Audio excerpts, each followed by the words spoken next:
البدع والأهواء، أهل البدع العقائدية وأهل البدع السياسية. نقول بيننا وبينكم السلف، بيننا وبينكم الكتب، كان فيقول البدع بيننا وبينكم. Rahimahullah.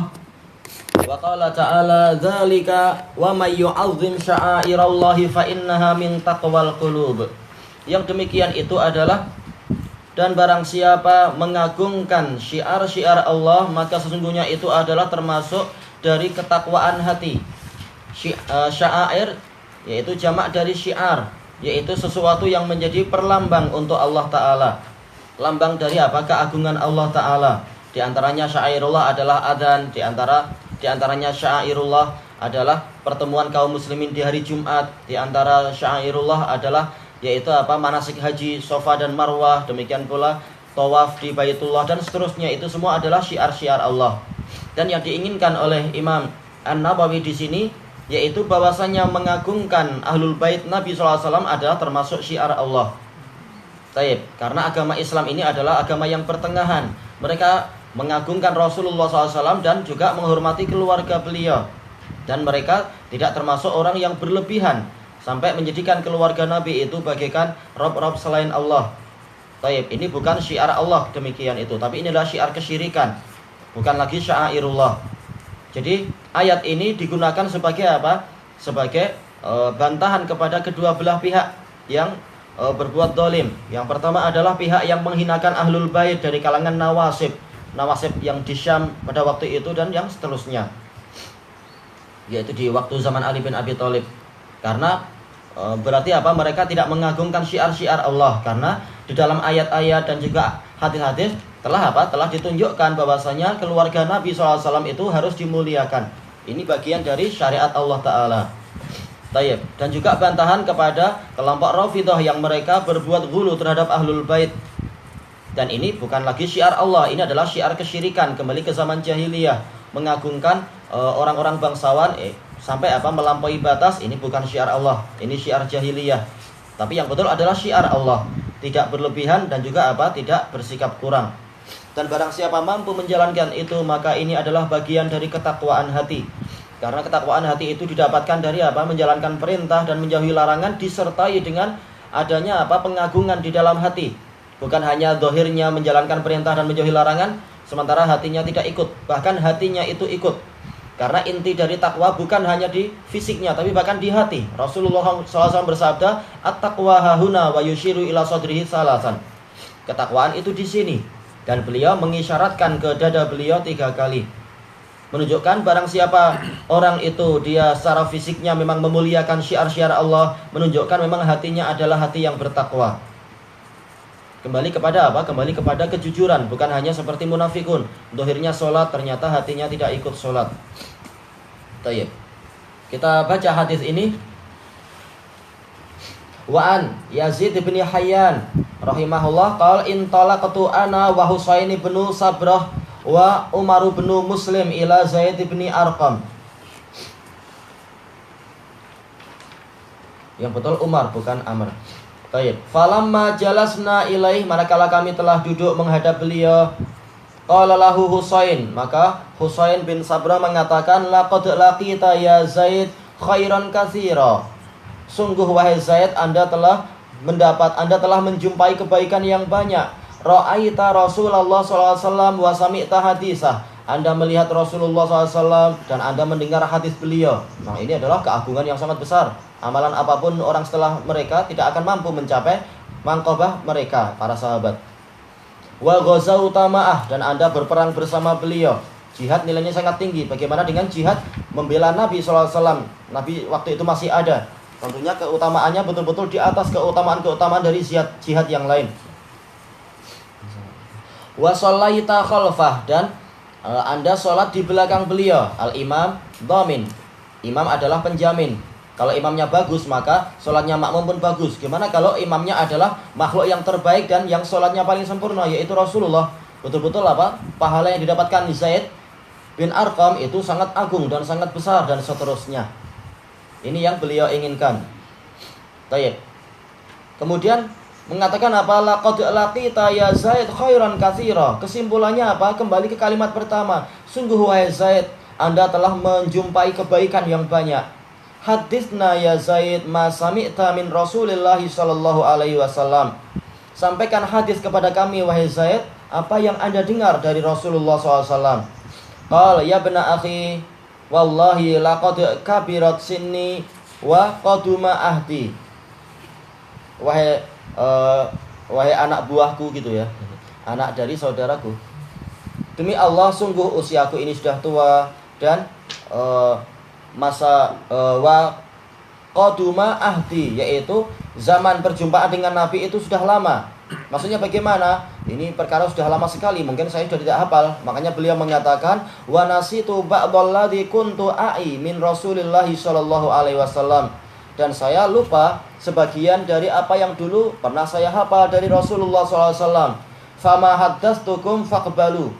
Apa yang saya sampaikan kepada kalian nanti maka terimalah dia. Wa mala fala tukallifuni, fala tukallifuni. Adapun yang saya tidak sampaikan maka jangan kalian bebani saya untuk menyampaikannya. Summa qama Rasulullah SAW yauman fina khatiban bima'in yud'a khumma.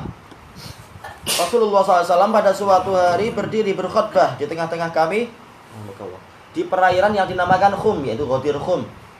Dan diriwayatkan dalam hadis yang lain ini adalah ketika pulang dari Hajjatul Wada. Baina Makkah wal Madinah, di antara Makkah dan Madinah. Fahamidallah wa asna alaih. Beliau memuji Allah dan beliau menyanjung Allah. Wa wa'adha wa dzakkar. Beliau memberikan petuah dan beliau juga memberikan peringatan-peringatan. Summa qala, kemudian Rasulullah SAW bersabda, amma ba'd, ala ayyuhan nas innama ana bashar. Ketahuilah wahai manusia, sesungguhnya saya itu adalah manusia biasa. Yushiku ayyatiya rasulu rabbi faujib. Hampir-hampir utusan Rabbku itu akan datang dan aku akan memenuhinya. Yaitu apa? Aku manusia, akan mati juga. Wa ana tarikun fikum saqalain. Dan aku telah meninggalkan untuk kalian, di tengah-tengah kalian, dua perkara yang berat.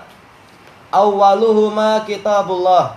Yang pertama adalah kitabullah, fihil huda wan nur. Di dalamnya ada petunjuk dan cahaya. Fakhudhu bi kitabillah. Maka ambillah kitabullah wastamsiku bih, dan sangat eratlah kalian di dalam memegangnya. Fahassa ala kitabillah. Rasulullah SAW mendorong manusia untuk memegang kitabullah wa raghaba fih, dan memberikan minat kepada mereka di dalam kitabullah, menjadikan mereka berminat. Summa qala, kemudian beliau bersabda, wa ahlu baiti, dan yang kedua adalah keluargaku. Udzakirukumullah fi ahli baiti, udzakirukumullah fi ahli baiti. Aku ingatkan kalian dengan nama Allah tentang keluargaku. Diulang-ulang. Faqala lahu Husain, wa man ahlu baitihi ya Zaid? Alaysa nisa'uhu min ahli baitih? Siapakah ahli bait beliau wahai Zaid? Bukankah istri-istri beliau adalah termasuk dari ahli bait beliau? Qal nisa'uhu min ahli baitih. Memang istri Rasulullah SAW adalah bagian dari keluarga beliau. Walakin ahlu baitih man hurimas sadaqah ba'dah. Tetapi ahli bait yang beliau maksudkan di sini adalah orang-orang yang diharamkan untuk menerima sedekah sepeninggal beliau. Qal wa man hum, siapa mereka? Qal hum alu Ali wa alu Uqail wa alu Ja'far wa alu Abbas. Baik, mereka semua adalah dari Ahlul Bait. Baik, ini menunjukkan kalau Alu Abbas dari Ahlul Bait berarti apa? Berarti bibi beliau yaitu Maimunah bintil Haris juga dari Ahlul Bait.